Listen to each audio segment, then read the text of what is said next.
Hi, it's me again with Corel Tips and Tricks. Just yesterday I made a video on this. And before I deleted the file, I thought, I'm going to try a bevel.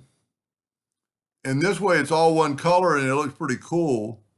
Maybe I'll try a different color this time. I'm going to take both these and let's make them orange. Let me make sure they're grouped together, and they are. I've still got them in the center of the page. And if you didn't watch part one, that's how we did it right there. Now, I think I'm going to have to actually break these apart, ungroup them, to bevel them. So I'm going to go to Effects and Bevel. We might be able to do them both at the same time, but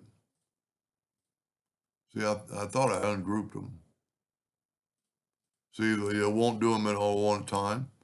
Now, that's not as pretty a color, but it'll get the idea across. And then go ahead and Control G, Control D, Alternate C to have it rotate from the center of the page. And look at that. Now, it's not perfect, but it is different and pretty cool effect. I think I've got a red hairline around one of them somehow. No, just looks like it.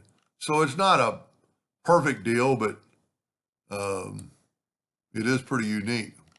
Yeah, there's a red hairline around one of those. Anyway, just playing around. Hope that helps somebody someday, and thank you for watching.